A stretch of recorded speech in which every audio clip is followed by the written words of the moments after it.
Hello everybody, welcome to Deep Dish Conversations. Today we're here with Tim Wise, author, speaker, anti-racism activist, and most importantly, Nashvilleian. Welcome, Tim. Thank you. Thanks for having me. How's your life been right now? So much going on. You know, I feel like, I'm sure like a lot of people, semi-hibernation for 5-6 months. I mean, I really have not, with the exception of a handful of times, been anywhere substantial since March. Right. So I felt like a lot of people in this sort of semi-lockdown mode watching as, you know, sort of the world burns a little bit and the country.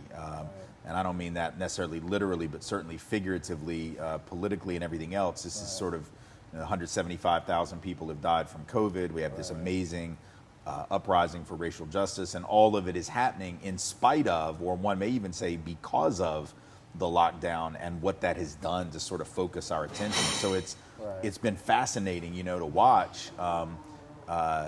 Frightening, but also, you know, inspiring to watch some of what's going on. So I'm doing all right. Dropped a kid off at college, hoping that she didn't have to. Well, I mean, you know, they say after Thanksgiving they're sending them home until January. Right. But we're just wanting them to get to Thanksgiving. I have real doubts, you know, that schools are going to make it. We've already seen a bunch of schools open, and they're like, oh, whoops, we weren't ready, you know, and then they get to close back down. So.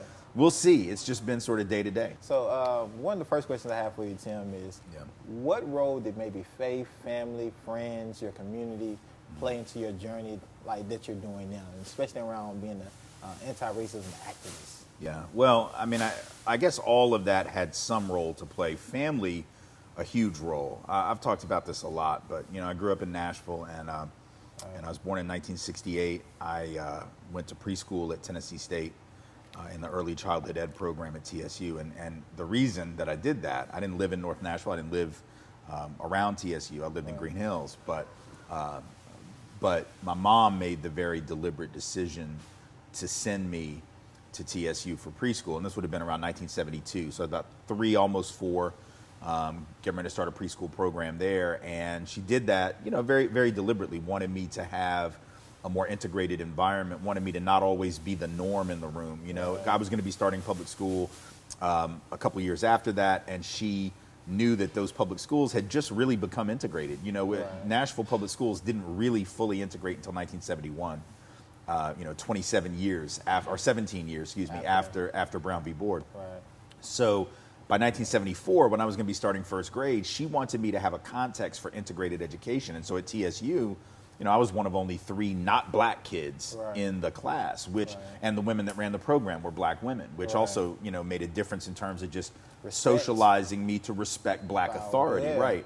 So I think those decisions were really instrumental because it meant that when I saw black kids who were my friends now being treated differently, not just people that I'd read about or like abstractions, right? But these were actually friends. These were people that I had some relationship with, see them mistreated in the schools, that affected me in a way that, you know, probably wouldn't have if I hadn't known them.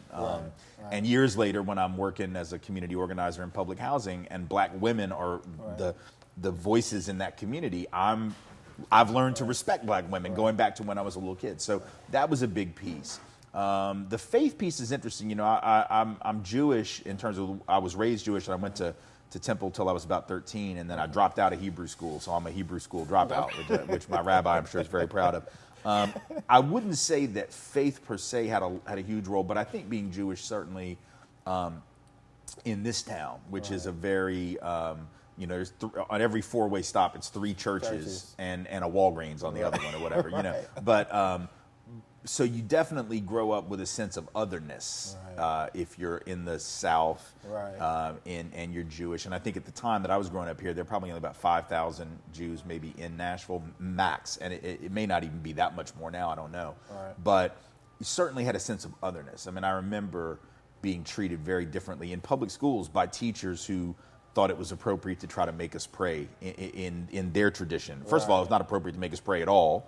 The Supreme Court had already said that in 1962, but they tried. And so I remember always feeling a bit like an outsider, but luckily, and this is really critical, because I think I'd had that TSU experience and I could see the way my black friends were treated as outsiders, Right. I didn't get so wrapped up in my otherness that I couldn't see other people's otherness, right? Right. So I could actually empathize in a way because I was having this outsider experience, Right. and that gave me a little bit of insight into the fact that my black friends were being tracked Right. into the low-level track. They were being Right. disciplined more harshly, so I was catching hell, but they were too. Right. And I was able to see that probably because of that. Hey everyone, this is Tim Wise. Check out Deep Dish Conversations on YouTube. So this is your first time here at Ginos? It is. It is. I think I ate at Ginos in Chicago years ago. Okay. But it's the first time that I've had it here, and really didn't even realize it was here or that it was connected to the Ginos from. Right. In fact, when I looked it up when I Googled it the other day, it sent me to the Michigan Avenue in Chicago. I'm like, wait a minute, now hold on, I want to make sure I'm doing right, and then I figured out what was going on. So, Life dream coming true. Eating pizza and talking about social issues in Nashville. Can't ask for any better situation. Than yeah, that. for real. How's the pizza tasting? It's for you? really good. It's really, really good. All right, so you mentioned that you was a community organizer, and I myself went through community organizing training with Gamelia, National Leadership training, and it's different. It's an artistry. Yeah. It's about building power with not only within yourself and your pathway to power, but also building power in leaders and those who Right. may not feel like they're leaders. Right.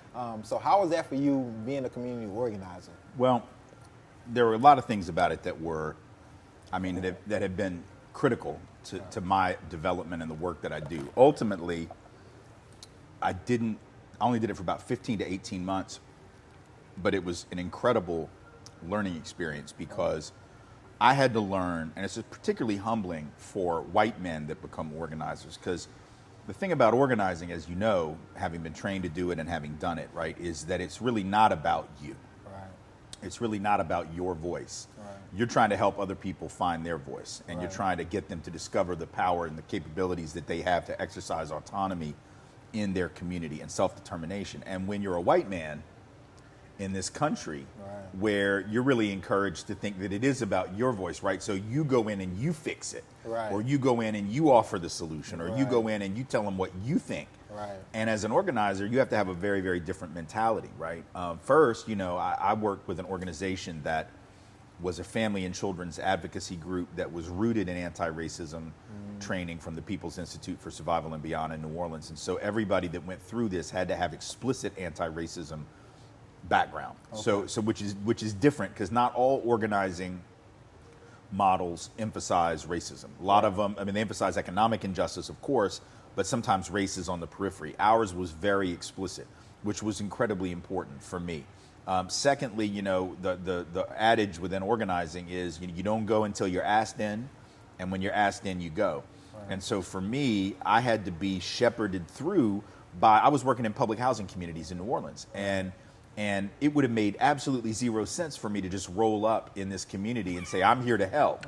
Because people would have been like, Of course you are. Literally the only white folks that looked like me that they saw were either cops or social workers, right? So they're not going to trust me. Right. Only way that I could gain the trust of the community and interact with the community in a productive way was someone who was a resident in the community who worked with our organization, brought me in, introduced me to people, vouched for me, and then I had to demonstrate that I was trustworthy over the course of time. And it took a minute, but so I had to subordinate my ego a lot, and it was a really good experience. I learned the importance of seeing wisdom in these spaces where I knew it existed. It's like you didn't have to tell me there was wisdom in those communities, but when you're actually hearing it, when you're actually hearing folks that have high school diploma or less, in many cases, explaining the class system, explaining race better than the college course that you took 2 years ago or 5 years ago, right? Then you start to realize how much we're missing as a society by not tapping into that wisdom. And so I know, especially when it comes to anti-racism, you go out, train, talk, speak, and try to help others have a better understanding of how they can possibly correct their anti-racism thoughts, biases, or whatever. What has been some of the biggest challenges for you in that process, in trying to understand it better so you can help others also understand it better in your journey?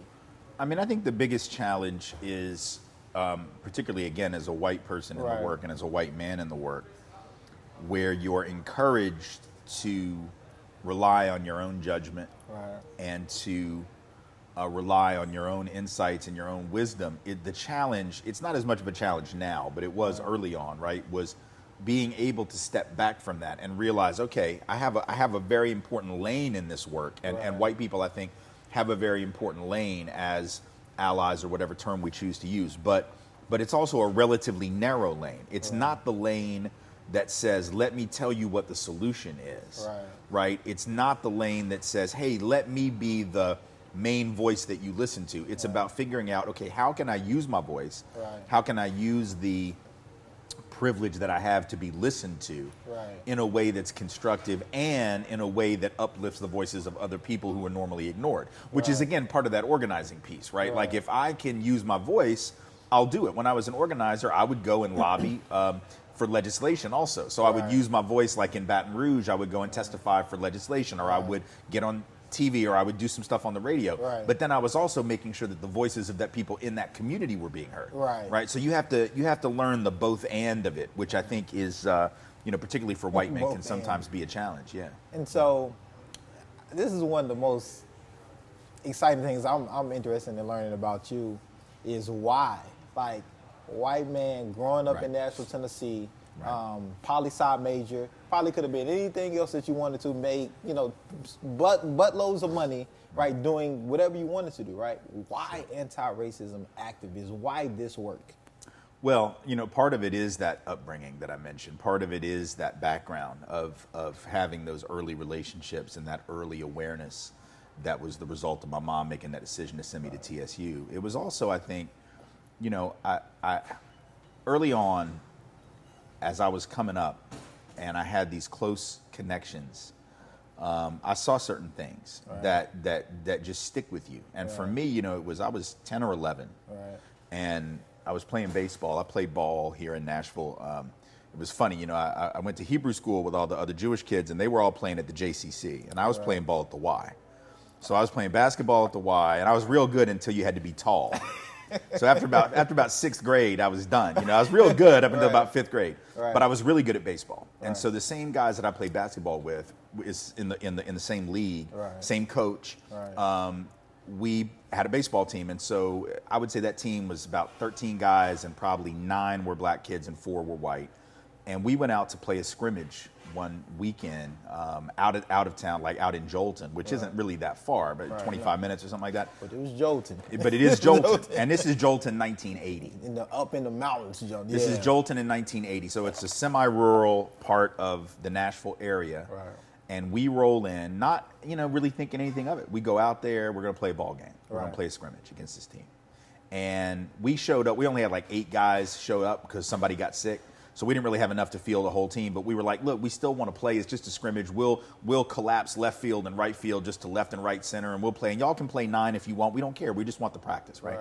And then they were like, we're not going to do it. And they didn't want to play. And so but that wasn't really what the deal was. It wasn't really that. And we learned that very quickly, because as we were leaving, these guys, not all of them, but several of the players on the other team surrounded our car. We had a coach that would just like jam all of us in his car, and no seat belts, no safety, nothing. We just had like 9 guys, 8 guys, and they surrounded the car. They're yelling at us. They're calling the black kids the N-word. They're calling the white kids N-word lovers and all that. And I'm 11 or whatever, and I'm seeing this. And so for me, that was the first time that I had really seen that level of overt racism against my friends now and teammates. This wasn't some abstract thing I read about. This was happening right in front of me. And having white people tell me, you as a white person have crossed this line. And now you're on that side of the line, and we're going to make you pay for it. So to me, that stuff, I mean, there's a reason you remember those things. Because how many things happen to you when you're 11? You don't remember them. But that stuck with me. So that didn't necessarily make me want to do this as a career. I mean, that's a longer discussion, right? But for me, that was always going to be in the back of my mind that I had some obligations because of those early experiences. And then when I graduated from college, I was in Louisiana. David Duke, former Klan leader, white supremacist neo-Nazi, was running for U.S. Senate and governor, and I was involved in the campaigns against him. And at the end of that, even though he lost, he got 6 out of 10 white people to vote for him. So that's one of those moments where you realize, once again, just like those boys in Jolton, right? Who I came to, rather than hate them, which would have been very easy, and I did for a while, but rather I came to really see them, like, where did they learn that, right? They learned that at home. They learned, so they were the victims of the collateral damage of the conditioning of their parents, and their parents were the collateral damage of the conditioning of their parents. So I came to have this, not sympathy, but compassion for the fact that white folks are being damaged by our own mindset of white supremacy. And then when you see 675,000 white people in Louisiana vote for a guy they know is a Nazi, now you really understand, like, that's pretty heavy, because I know that they're not all Nazis, but they're voting for a dude they know is. They're like, yeah, I know he's a Nazi, but gosh, I really do like what he has to say about welfare recipients. Wow, really? Because he's a Nazi. You heard that, right? They're like, yeah, I know, but I really like what he said about affirmative action. Like, yeah, but he's a Nazi. You understand that, right? Yeah, I understand, but, and so that's that moment where you go, okay, I have some work to do, not to save black folks in Louisiana. Black folks in Louisiana were clear, like, we're going to stop him. Y'all clearly are not. We will, so you're welcome. We're going to save y'all from yourself. But the question was, who was going to save us? Right? The question was not who was going to save those black kids that were in the car with me. They were going to save themselves. If they had to get out with baseball bats and defend themselves, they would have done it. The question was, who's going to save those white children whose parents taught them that hatred? That's my job. See, that's certainly not your job. You can't liberate white people. You got to just stay alive and keep moving yourself, right? The only people that can liberate white people from this nonsense that we've done to others and to ourselves are other white people. All right, so that note had to be a really interesting, car ride back home, leaving Jolton. And I wanted to follow up with, in your work, what seems to be the why for a lot of your, guests when you speak of the people that don't want to bring you in? What are their whys? Specifically white people. Do they have a why? Is it one of those things like, it seems right. It seems like the right thing to do? I think that it's different for every institution. I think in the 25, 26 years that I've been on the road speaking to audiences about these issues and doing education around these issues, probably, up until recently when everything has been virtual, I would say 70% of the events have been colleges, universities, and even high schools. And I would say for them, you have some that I think are really trying to create anti-racist space and really do real institutional change. And then there are others who just, they have so many speakers a year come in and they got to fill a slot and check a box, right? And you have some, I remember in the early days I would get booked by the campus activities people, and I would go to these conferences. They have the National Association of Campus Activities. And so you would go and you would do a 20-minute, short version of your talk. But they would put you on the stage, and then so you would do your 20 minutes. So I'd be up there talking about white privilege and racism for 20 minutes. And then literally right after me is a stand-up comic. And then before me was a dude playing the guitar. Great transition. Right? And or it's a magician, or it was a dude trying to teach kids how to kiss correctly. That was literally one of them, right? And so you go to these and you would just be like, what the hell is this? No offense to, look, I get it. You need to have comics on campus. That's fun. You got to have musicians. You got to have magicians and musicians. And I guess you need people to teach you how to kiss. I don't know. But what I do know is when you put when you have the folk singer and then the white privilege guy and then the clown that comes out and makes things disappear, you just realize you don't really know why they're bringing you. And then they would bid on you after. They'd be like, okay, we're bringing, Fritz the clown or whatever, and we're going to bring Tim Wise. And then you sort of go, I'm going to go do it, but I don't know that it's going to make any difference. I just imagine that transition. Yes, white privilege, white supremacy. Now we're going to show you how to Well, it got to where I had to get up and do 10 minutes of comedy. I had to do 10 minutes of comedy just to put people at ease because they just had a comic, and now I'm going to come on at womp, womp. oppression, you know, and so you have to figure out segues. And so what I found was my presentation started to become more and more comedic, Right. which I mean, on the one hand, okay, if that allows you to hear it, but on the other hand, that's not really what I came for, Right. to do 20 minutes of white privilege comedy, Right, you know. right, So right. I had to move a bit away from that. And over the years, I have found that most of the institutions at this point, you know, that bring me in really are trying. Right. I think their motivations are good 99 times out of 100. There's Right. always that one that you know is still just checking a box. And I'm sure I'm not the only one that has that experience. I'm sure that black and brown folks who were brought in to speak about these issues can tell you the same stories, that they Right. get in there and they don't really know Right. whether somebody is really wanting to change things or whether they just want, you know, gosh, wasn't that interesting? You Right, know, and then right. next week they'll bring somebody that argues the exact opposite of what you just said or something. So you just never know. I try not to spend too much time worrying about people's motives Right. unless I really suspect that they are bad faith. I just figure, look, if you want to hear about this, I'm going to come and I'm going to talk to you. Right. And I'm going to tell you the same thing, no matter what I think your motive is, and you Right. can either take it or leave it. Right. What have you learned about yourself during this journey? I know, you do a lot of speaking, Yeah. a lot of good work, a lot of writing, but what are some of the things, maybe one or two things that you have just figured out that, about yourself that you didn't know? And it can be something as recent as last month or something as recent 5 years ago. I think I have found out that, it is demonstrated to me that I don't have a great work ethic. Oh, okay. And people think that's weird because I write a lot of articles and I've written 8 books and I give, all these talks. But the truth is I'm really not a very hard worker. And I'm not trying to say that like as a matter of false modesty, but what I've just discovered about myself is I feel sometimes like which is a really interesting revelation because it suggests that as much as I've accomplished, not having a good work ethic, what's that about? Well, that's a lot about white privilege and male privilege. Right. And I'm not saying that I'm not good at the things that I do, but I just feel like sometimes I find myself not as focused as I wish I were. Why do you feel that is? I don't know. I don't know if it's, that may also have something to do with upbringing. I grew up in a very different home. Like my dad was an actor and a stand-up comic who was unemployed most of the time.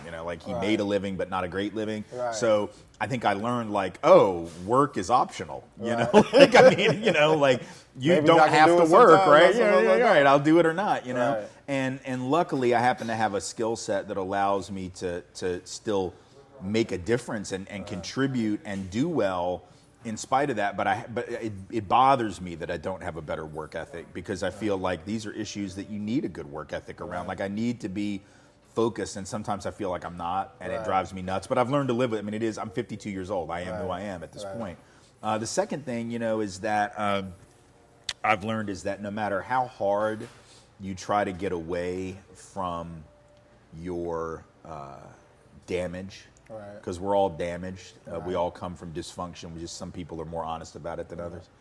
That no matter how much you try to outrun it, it'll catch you. So you just have to sort of know how to deal with that and know how to talk about that. And so for me, growing up in dysfunction, my thing was I didn't want to repeat some of the mistakes in terms of the way that I interact with kids and my own children and my wife and that my dad did, I've avoided some of those things, but some of those things I have fallen into as well, and I find myself traveling. Even though I remember I don't ever want to be away from my kids this much and away from my wife this much because my dad was always on the road. Right.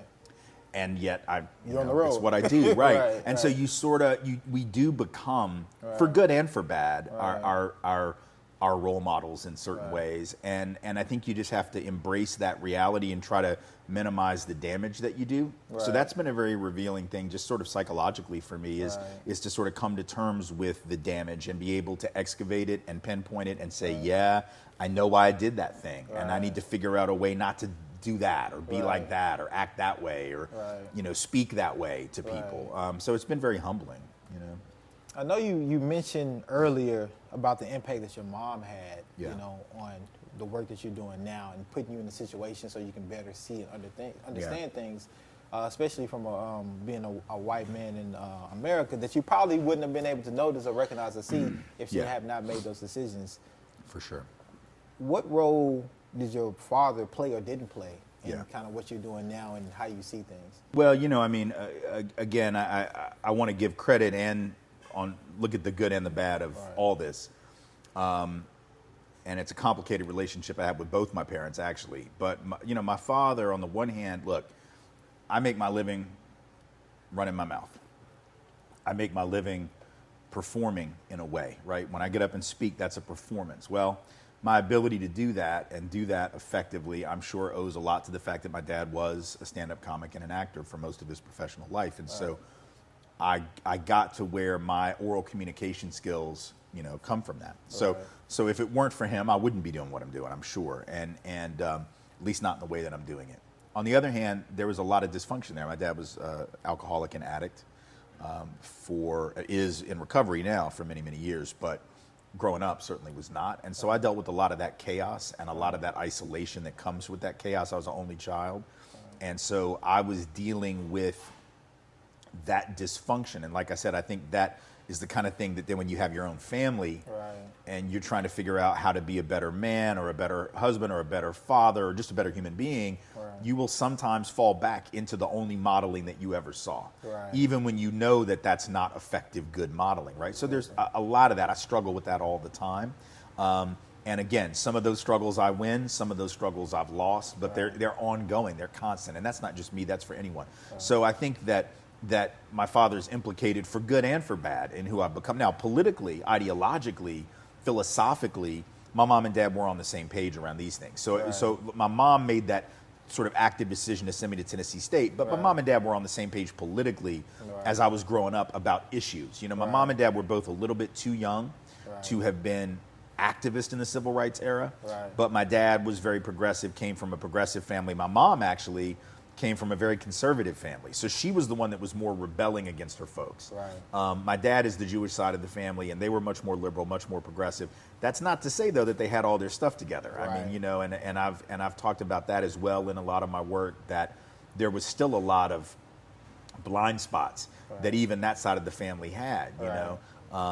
And so I would say that in some really good ways, both my parents are implicated, and in some problematic ways, they're implicated in who I became. Last question for you, Tim. What brings you joy? I mean, my family for sure. Watching my kids develop, as frightening as it is to see how quickly that's happened. I think about, when the uprising touched off this summer and my kids were so animated. Not because I've not been that dad that sits them down and is like, you're going to follow in your father's footsteps, because I hate that stuff, right? But they know what I do. They've followed it all of their lives.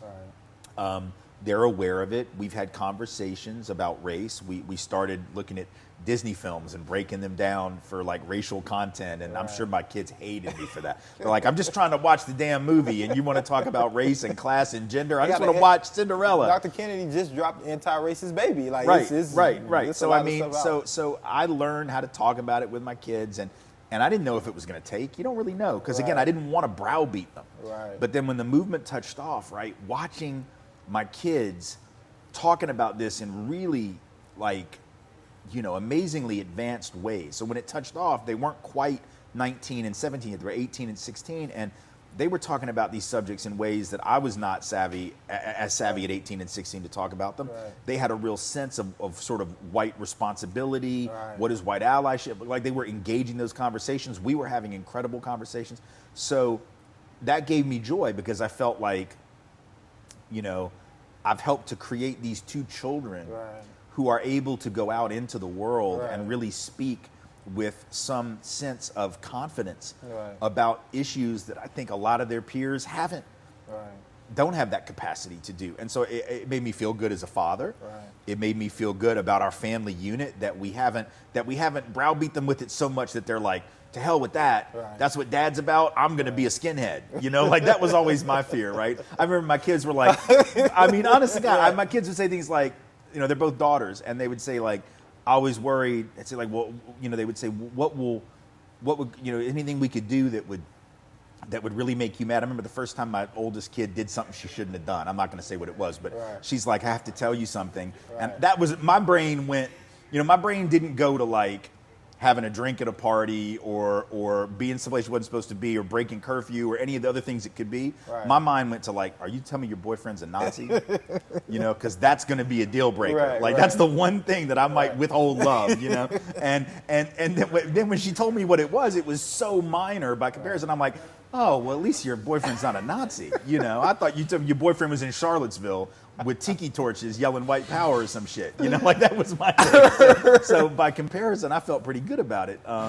And I felt like, okay, that's a joyful moment that your kids respect, even though you have arguments with your children. They all do. But I felt like my kids have enough respect that they did listen. Right. They did listen to some things and they did pay attention. And that's a very joyous thing, Tim, where can people find your books, your podcast, learn more about you and some of the work that you've done? Right. Most of my writing is at medium.com. Folks can search under my name. My Twitter is at Tim Jacob Wise. Okay. My Facebook is also available under that. I don't post as much there as I used to, mostly on Twitter now. Speak Out with Tim Wise is the podcast. You can find information about that at Patreon. You can find that on Instagram at Speak Out Tim Wise is the Instagram handle.